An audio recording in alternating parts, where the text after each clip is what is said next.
I found my sister who disappeared from everyone more than 15 years ago after she ran away from home. I'm really happy and confused, and I really don't know if I can talk about this with friends and family. But I need to share my experience with someone because I missed my sister. I don't need or want any advice since no one really knows the situation to be able to give good advice without assuming things they don't know. And it's weird to read people talking about my sister like they know what she lived. I just want to share this, and I know a lot of people have had experiences like this too, so maybe someone can relate.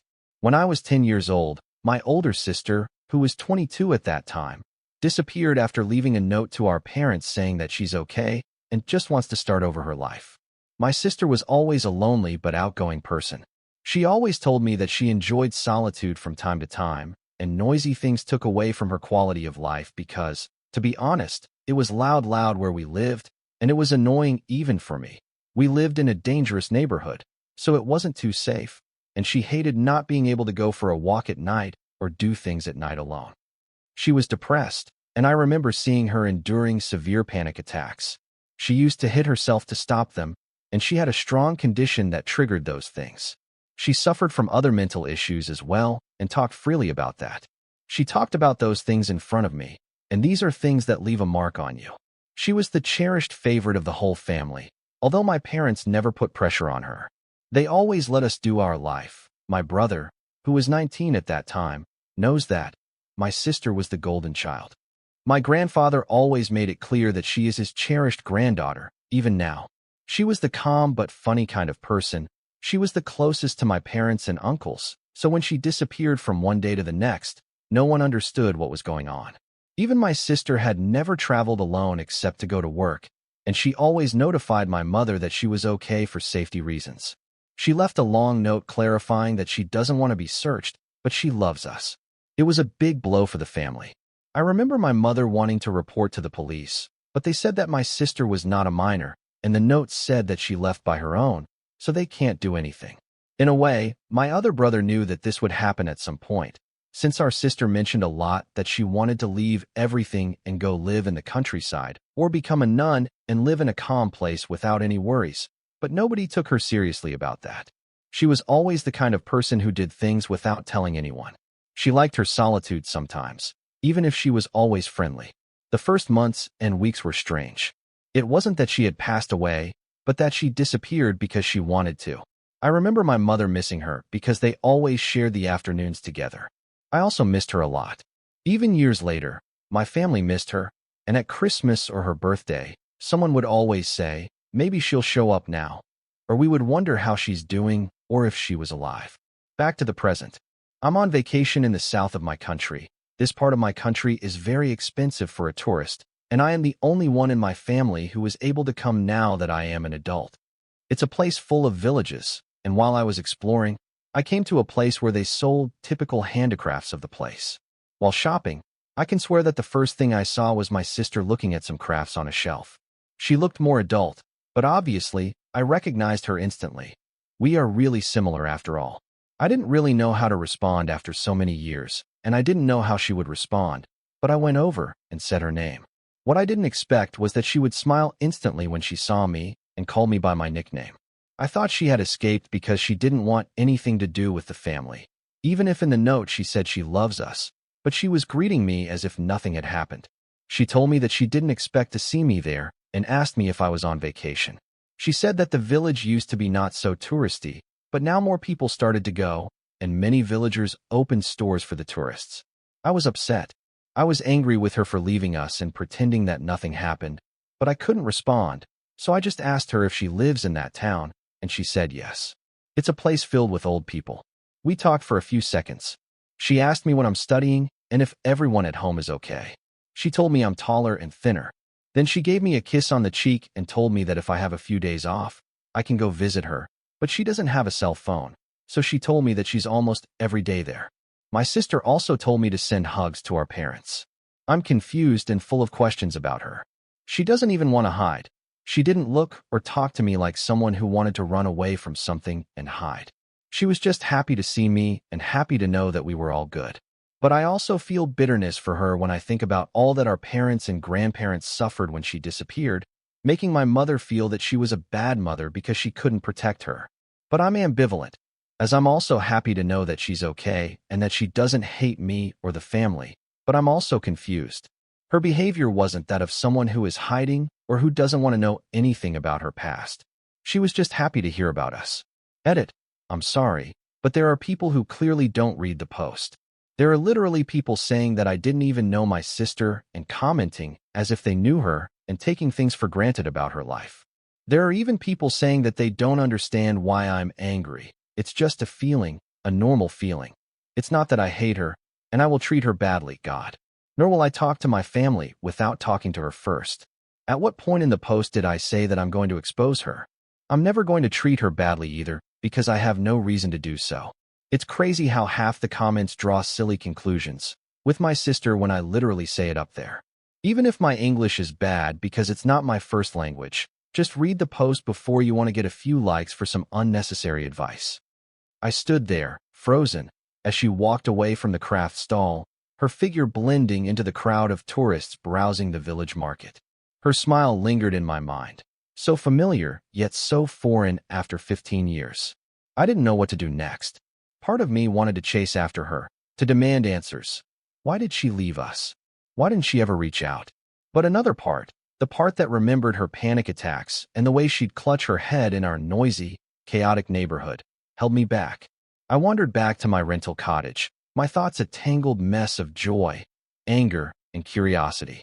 The next morning, I woke up early, my mind still spinning. I decided to take her up on her offer to visit. She'd given me rough directions to her place, a small house just outside the village, near a grove of olive trees. I figured I'd find her at the market again, since she said she was there most days. Sure enough, by mid-morning, I spotted her arranging handmade pottery on a display. She saw me approaching and waved, that same warm smile spreading across her face. "You came back," she said, her voice light, but with a hint of surprise. We talked briefly at the stall, surrounded by the chatter of tourists and the clink of coins. I asked if I could see where she lived, and she hesitated for a moment before nodding.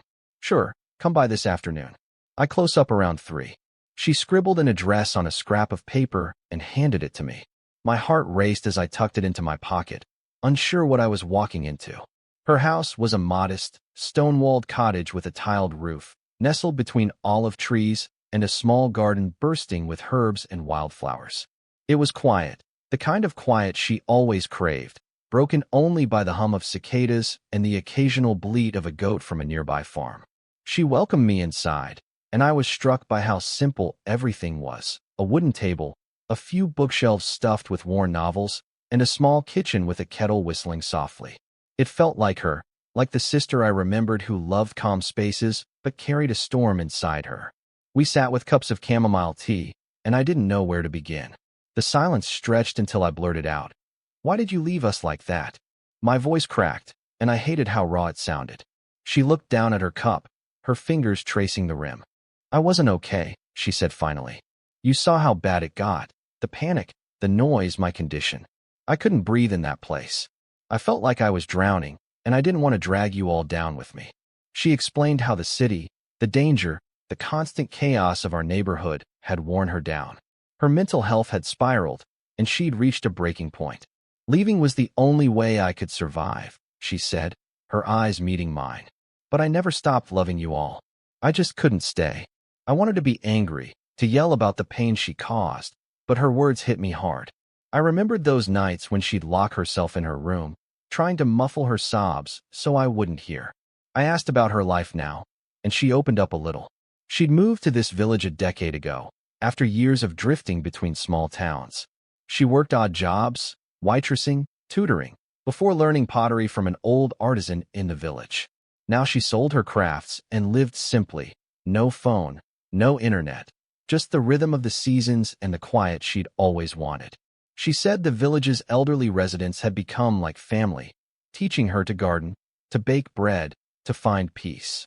I asked why she never reached out, even just to let us know she was alive. She sighed, her face clouding over. "I wanted to so many times, but I was afraid. Afraid you'd hate me, or that Mom would try to find me and pull me back into that life. My note said not to search for me because I needed to be free, but I didn't realize how much it would hurt you all." Her voice broke, and for the first time, I saw guilt in her eyes. It didn't erase my bitterness, but it softened it, like a stone smoothed by a river. We talked for hours, the sun dipping low outside. She asked about Mom and Dad, about our brother, about Grandpa's health. I told her how Mom still cried on her birthday, how Dad kept her old sketchbooks in a box under his bed, how Grandpa still called her his favorite. She teared up, but she didn't ask me to keep her secret or to tell them anything. She just listened, nodding, like she was trying to hold on to every detail of the family she'd left behind. That night, back at my cottage, I couldn't sleep. I kept replaying our conversation, her smile, the way her life seemed so peaceful, yet so separate from ours. I wrestled with whether to tell our parents I'd found her. Part of me wanted to run home and shout it from the rooftops. Mom wouldn't have to wonder anymore. Dad could stop blaming himself. But another part remembered her note. Don't search for me. She'd built a life here, one she chose. Would telling them disrespect that choice? Would it reopen old wounds for her, or for us? Over the next few days, I visited her again. We walked through the village, and she introduced me to her neighbors, an old woman who gave me homemade jam, a man who carved wooden figurines. They spoke of my sister with warmth, calling her their sunshine. It was strange to see her as this person who belonged here, not the golden child of our chaotic family.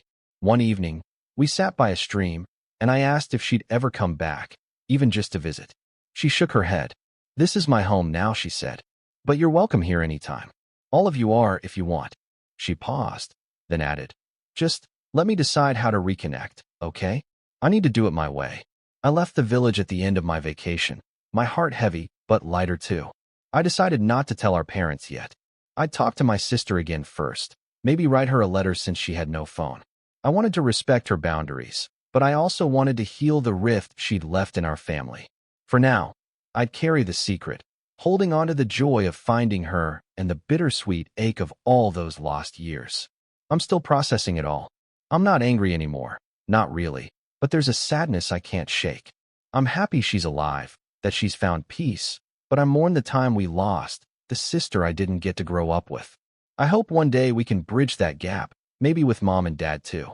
For now, I'll keep her secret, let her live her quiet life, and hold on to the memory of her smile in that village market, like a light I thought I'd lost forever.